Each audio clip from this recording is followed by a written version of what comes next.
Raymond Morrell, United Aerospace Convener, Joint National Organiser of the NSSN and member of the Right to Work Steering Committee. Look, I just want to deal with one argument that again came out in the last contribution. There's some idea that comrades here are soft on the cuts. Let's be honest, in this room today, amongst us we have some of the best fighters in the movement. We've got revolutionary socialists, anarchists, syndicalists and non-aligned working class militants. No one here is soft on the cuts or soft on Labour.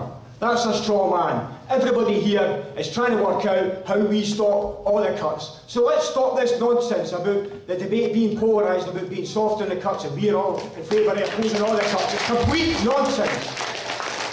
The key debate we have here today is how we bring together the anti-cuts movement, the student movement and the workers' movement. And that's really what we should be trying to debate. And that's why I'm speaking in favour of motion 2. Because motion 2 does talk about the need for the coalition of resistance, Right to Work, the NSSN, to work out a strategy for bringing together those different strands in the movement. And I think we have to be honest about the greatest challenge we face today. It's not 1985 conference. We have had 3 decades in neoliberalism. The workers' movement is not as well organised as it was in the 70s or the 80s. It's not as confident as it was at that time. We're starting in a weaker position. And we have to start from that position, I think, a recognition of where we're at. It's not a council of despair, as George said, but we have to acknowledge where we're at and how we use the best examples in our movement to try and drive the anti-cuts movement forward, to try and give confidence to the organised working class, to take the necessary strike action that will defeat these cuts.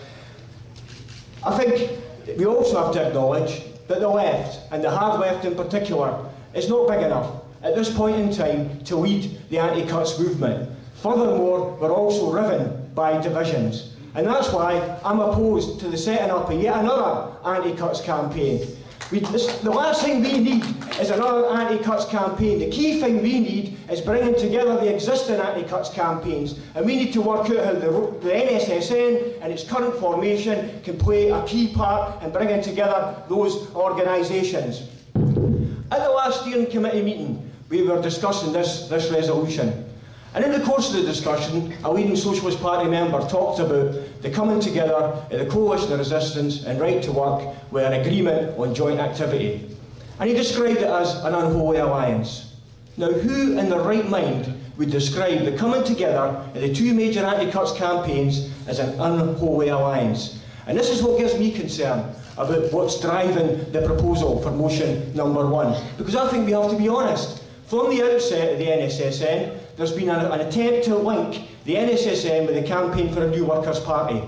And the original proposal did talk about standing anti-cuts candidates. And I think it's no coincidence that after today's conference we have the Tusk conference down the road. And as a Tusk supporter, I am opposed to any linkage being made between any anti-cuts campaign and any political party. We cannot afford that kind of exclusivity.